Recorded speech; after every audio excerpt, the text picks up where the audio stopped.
All right, guys, this is part two. Sorry about the just abrupt.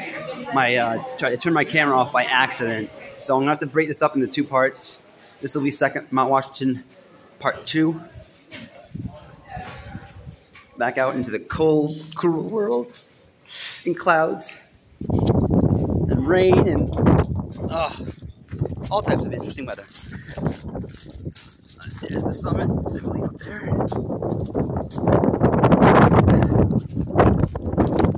I gotta take the van guy before he leaves without us. Oh, there it is. He hasn't left without us. Yay! All right, we made it. I'll try to show you some of the tour in the back when we get to the ground. Van guys. And remember what I told you, everybody, right? These vans are made for the mountain. So this is the steepest part of the road right here. This is a 22% grade right here. Is that where we came up from? Yeah, we came up from that way. You have a whole different way to go down. Yeah, because there's always vans coming up, and with the foggy weather, it's hard to see the traffic coming down through the intersection. So I come down this way. This is the most popular hiking trail right here. This is a Tuckerman Ravine Trail. Where most see where it's going? Yeah. Where most people, if they want to hike up Mount Washington, they take that trail. It's only 4 miles long. It's the shortest trail to the top of Mount Washington, but it's nowhere near the easiest. There are no easy trails to get up to Mount Washington here. You're hiking on rocks. Remember what I told you, the rock pile? Yep. Yes. Did anybody take a walk up to the summit? Yes, we did. Okay. And did you take the zigzag way or right up the trail? I think we went right up. I think. Yeah. We were in the line, so. Okay. So that's a type of what the trails look like from the bottom to the top. You're hiking on those rocks all the way. So you can imagine how tiring it gets on your legs and exhaustion. Plus you add this wind and this rain and this weather. Right? It's pretty dramatic. Did everybody get to go down to the museum? Yes. Did you see the robin cinquefoil I was talking about? The little yellow flower? I believe so, yeah. Yes. Okay, so you got a good picture of that, and you got a little display of the animals that we might find up here. Mm-hmm. Interactive weather was pretty neat. Anybody mail a postcard at all? No. Nah. So that building there, that was opened in 1980, like I'm mentioning. And can you imagine a 100-room hotel, a 90 to 100-room hotel standing right in that very spot? Oh, jeez. Okay. And what's really funny is the hotel that they tore down in the 1970s to make room for that Adams building, there was a hotel before that, way before the road was built, and the Cog Railway was open. The only way to get to that hotel is either by hiking or horseback, which brings me to that little trail that you hike to get to the top of Mount Washington, the Crawford Path. We have a notch in New Hampshire called Crawford Notch, and that was named after the family, the Crawford family. They're the first ones to build a hiking trail from the bottom of Mount Washington to the top to get guests up to the hotel. And it's also the oldest man-made hiking trail in the United States. This road opening up in 1861 is the oldest man-made attraction in the United States. Think about what was going on in 1861. Fastest wind speed ever recorded, land wind speed by man, 231 miles an hour. Mount Everest, their fastest wind speed ever recorded, 175. That's it. There's a little puff in the wind. Here's some interesting stuff. As you're going to have a great look of Wildcat Ski Area right here as we turn the corner. And look at this. Right. And if it was clear enough, well, it's getting clear. But if you look directly over Wildcat Ski Area, way in the horizon, you're going to see a body of water out there. See that body of water way in the horizon as far as you can see. And if you keep looking, you might be able to see it.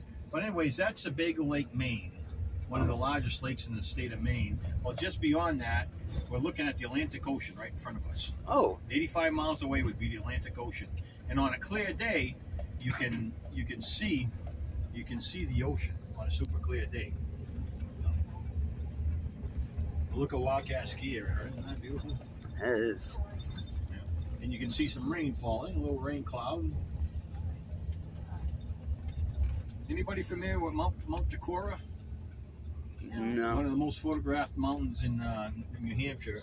It'd be out there.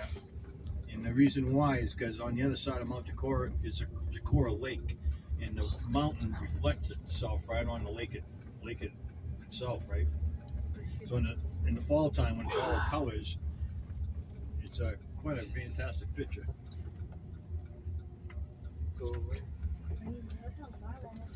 Wow. It is, huh? 5,000 feet. That's it. See that little town in front of us, directly in front of us? Yep. That's my hometown, everybody. Oh. Berlin, Gorham, New Hampshire. Population 9,000. If you're into city life, forget it. We don't even have a movie theater. Oh, jeez. They built a Walmart about 15 years ago. We threw a parade, bought pajamas, and we went shopping. But if you love the outdoors, it's a great place to be. Okay, let's talk about weather extremes. Mount Washington Observatory is a world-renowned weather station because of the adverse weather effects, weather up on top. If you're going to be interning for a meteorologist, a lot of interns come over here to Mount Washington to intern. They do a lot of different experiments up here in Mount Washington. Well, they man the observatory year-round, 365 days out of the year. They've been doing that since 1932. So, here's a little, if somebody wants to throw in a temperature. The highest temperature, the warmest temperature ever recorded on Mount Washington, what do you think it was? 35? 35 degrees? 42. It's 55 right now, 53. Maybe say like 80? They're getting closer, but the warmest temperature, the hottest it's ever been on the summit of Mount Washington is only 72 degrees. Oh. That is it. All right? But here's the clincher. It's since 1932, since they've been recording weather up on Mount Washington. Here's one of their little weather stations every 1,000 feet. So, and it transmits the temperature.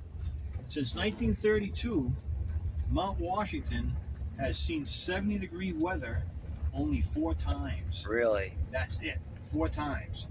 Twice 72, once 71, which we broke 3 weeks ago. We all had that heat wave there.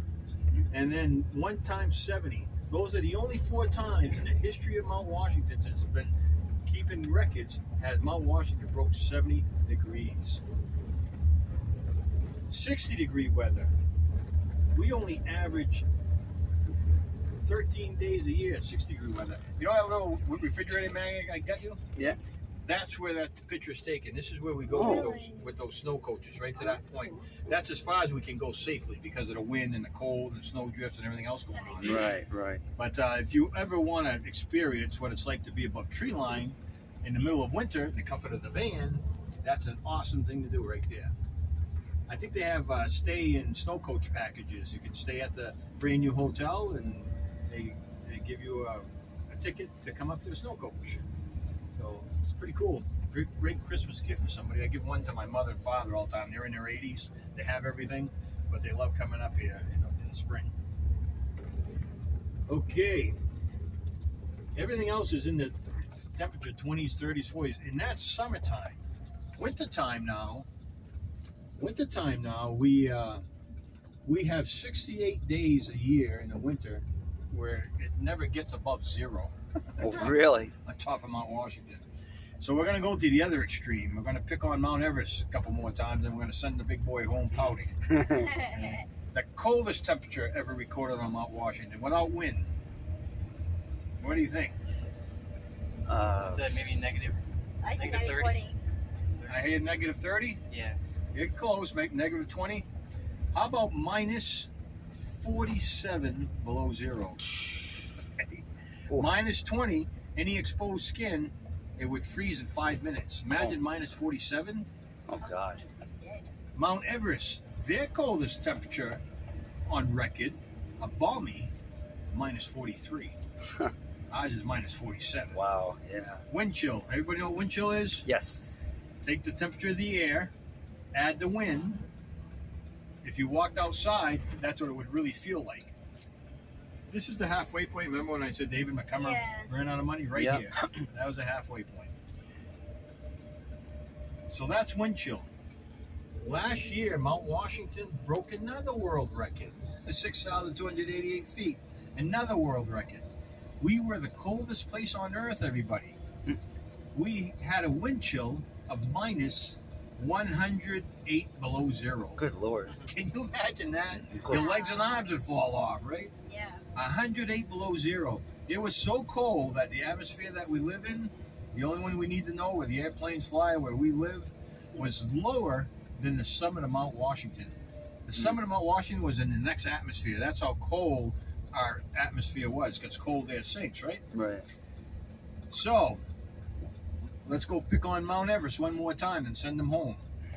Their coldest wind chill ever recorded, minus 94. That's it. So why is Mount Washington so windy and so some of the worst weather in the world? The older adults, have you ever heard or seen that movie, The Perfect Storm? I have. Okay, so just to recap, The Perfect Storm's a true story about a vessel that left Gloucester, Mass, mid-October for one last fishing trip. On the way back, they got caught in confluence of 3 storms that came kind of like perfectly together, and it sunk the vessel. Well, everybody, welcome to Mount Washington, the highest peak in the Northeast. We are the exhaust pipe for all the weather systems, all the storm tracks in the United States. Really? We have 3 major storm tracks that are responsible for just about all our weather. And the jet stream steers all these storm tracks directly over the summit of Mount Washington. Why is that? Let's go with the storm tracks. We're familiar with them. In the wintertime, where does all our cold air come from? The Arctic, down into Canada, into the United States. Atlantic Ocean's only 85 miles away. How many times you hear the weatherman, a classic northeaster? Heavy rains, heavy snow. That clashes with the Arctic jet stream. And then 3 weeks ago, we all felt the brunt of the Pacific Gulf jet stream, bringing that hot, humid weather across the United States, right? These are the 3 major storms tracks that are responsible for all our weather. Now, if you look at any jet stream map or just follow the weather news, I call that the tree of determination. A seed landed on top of that rock, and for it to survive, the roots had to get down to the bottom, right? So that's pure determination, isn't it? Yeah, it is. It is. Yeah. That's just like a pet pro. Yeah. So the last race we have, I'm just unplugging my ears. The last race we have is an auto car race. Anybody ever hear Travis Pastrana? No. Travis Pastrana, he's one of those guys that motorbikes jumping off buildings, and he's extreme. Oh. Well, he's also an extreme race car driver. And every 3 years we have this event called Climb to the Clouds. People from all over the world, all over the country, bring their race cars to Mount Washington, like a Subaru WGXs. We had Teslas last time. Sound like a bunch of bees going up the mountain. And we have this race. They race from the bottom to the top, one at a time, of course. And let's see. I'm changing the configuration here because of paving. And I go over here. I don't want to get lost, right? Right. So anyway, Travis has the record. Takes us 30 minutes to either go up or go down. Travis's record, 5 minutes and 28 seconds. Okay, that's an average speed of 80 miles an hour, top speed of 140. If that catches your attention after you're done punching in why is Mount Washington so windy, type in Mount Washington climb to the clouds. He had a video of himself breaking his record. He had a camera on the front of his car, one on the back, and a helicopter filmed him while he was racing above tree line.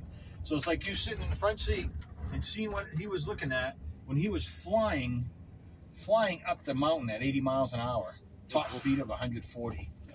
Wow. Pretty amazing stuff, huh? It is, actually. Yeah. All right. Once again, we pay attention to this very dangerous area here. And we're back, and we made it to the bottom. And we were all the way, I can get my camera right, all the way up there, the cloud area. Stephanie, did you have fun? I had a blast. Brennan, did you have fun? Let's do it again. I had fun, and thank you for joining us on this fantastic trip. Sorry I had to cut in 2 parts. I accidentally turned my camera off, so that's why there's 2. But thank you for joining us on this tour with us, and subscribe, click get notification, and I'll see you all in the next video.